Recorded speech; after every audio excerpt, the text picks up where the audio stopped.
പ്രിയമുള്ള ജ്ഞാനായ സഹോദരങ്ങളെ, ജ്ഞാനായ സമുദായ സംരക്ഷണ സമിതിയുടെ ആഭിമുഖ്യത്തിൽ 2024 ഡിസംബർ 1 ഉച്ചകഴിഞ്ഞ് കോട്ടയത്തെ മാപ്പിള ഹാളിൽ ഒരു കൺവെൻഷൻ നടത്തുന്നതായി അറിയുവാൻ കഴിഞ്ഞു.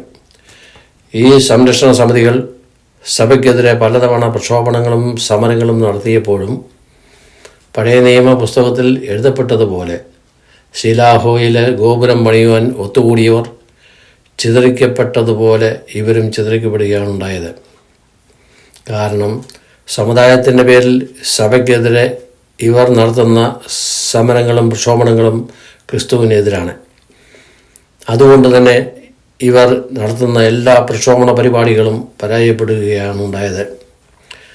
നമ്മുടെ കർത്താവായ യേശു ക്രിസ്തുവിൻ്റെ പ്രബോധനങ്ങളും പഠനങ്ങൾക്കുമെതിരായി പറയുകയും പഠിപ്പിക്കുകയും പ്രവർത്തിക്കുകയും ചെയ്തുകൊണ്ട് ദൈവത്തെ പുച്ഛിച്ചു തള്ളുകയും അവൻ്റെ സ്ഥാനത്ത് ന്യായത്വമ്പൻ്റെ പ്രതിമ പ്രതിഷ്ഠിക്കുകയും ചെയ്ത നാൾ മുതൽ തുടങ്ങിയതാണ് നമ്മുടെ സമുദായത്തിലെ ഭിന്നിപ്പുകളും സമാധാനമില്ലായ്മയും.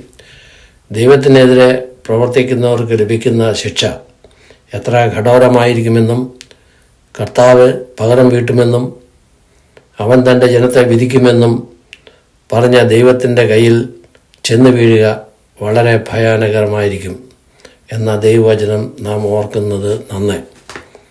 ഇപ്പോഴിതാ ജ്ഞാനായ സമുദായത്തെ സീറോവൽക്കരിക്കുന്നുവെന്നും അതിനെതിരെ പ്രതികരിക്കണമെന്നും ആഹ്വാനം ചെയ്തുകൊണ്ട് ഈ കൺവെൻഷൻ വിളിച്ചിരിക്കുന്നത്. എന്നാൽ സീറോ മലബാർ സഭ രൂപീകരിച്ച നാൾ മുതൽ ജ്ഞാനായക്കാരായ നാം എല്ലാവരും സീറോവൽക്കരിച്ചവരാണ്. അതുകൊണ്ട് മാക്കിൽ ചങ്ങനാശ്ശേരി രൂപതയുടെ മെത്രാനായി. ആ കാലഘട്ടത്തിലും പിന്നീട് തെക്കുംപാവർക്കായി സ്ഥാപിച്ച കോട്ടയം വികാരത്തിൻ്റെ മെത്രാനായപ്പോഴും അദ്ദേഹം ആരെയും പുറത്താക്കിയിട്ടില്ല. അന്നും ഇന്നും നമ്മുടെ സമുദായം നിലനിൽക്കുന്നു.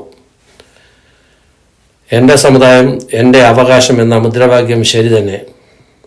അതിനെ ആരും ചോദ്യം ചെയ്യുന്നില്ലല്ലോ. പിന്നെ ആർക്കാണ് കുഴപ്പം? നാം ഓരോരുത്തരും സമുദായ സ്നേഹികളാണ്. നമ്മുടെ സമുദായ സ്നേഹം ദൈവസ്നേഹത്തിനെതിരായിക്കൂടാ. നമ്മുടെ ആചാരങ്ങൾ മറ്റുള്ളവർ ആചരിക്കുമ്പോൾ നമുക്ക് ഒന്നും നഷ്ടപ്പെടുന്നില്ല. മറിച്ച് നമ്മൾ കൂടുതൽ ആദരിക്കപ്പെടുകയും ബഹുമാനിക്കപ്പെട്ടവരാകുകയുമാണ് ചെയ്യുന്നത്. അതിൽ നാം അഭിമാനിക്കണം. ഉദാഹരണമായി പറഞ്ഞാൽ, റൈറ്റ് പ്രദേശ് പ്ലെയിൻ കണ്ടുപിടിച്ചത് വഴി അവരുടെ കീർത്തി ലോകമെമ്പാടും പരന്നു. പിന്നീട് പല കമ്പനികളും രാജ്യങ്ങളും അതിൻ്റെ രൂപകൽപ്പന ഏറ്റെടുത്തത് വഴി നാം വിമാനയാത്ര നടത്തുന്നു. അപ്പോഴൊക്കെ റൈറ്റ് പ്രദേശിനെ ഓർക്കുകയും ചെയ്യുന്നു. ഒരു കാര്യം പ്രത്യേകം പറഞ്ഞുകൊള്ളട്ടെ, കോട്ടയം അതിരൂപതയുടെ ഭാവി മെച്ചപ്പെടുത്തേണ്ടത് സഭാസ്നേഹികളാണ്, സമുദായ സ്നേഹികളല്ല. സഭയും സമുദായവും വ്യത്യസ്തമാണെന്ന് അംഗീകരിച്ച സമുദായ സംരക്ഷണ സമിതി നേതൃത്വം സമുദായ താല്പര്യം ശ്രദ്ധിക്കുക. സഭയുടെ കാര്യത്തിൽ എന്തിന് ഇടപെടണം? നമ്മുടെ സമുദായം സംരക്ഷിക്കുന്നതിന് സഭയുടെ കൂട്ട് വേണമെന്ന് പറയുന്നത് ഒരു വിരോധാഭാസമല്ലേ? ചിന്തിക്കുക ജ്ഞാനായ സഹോദരങ്ങളെ.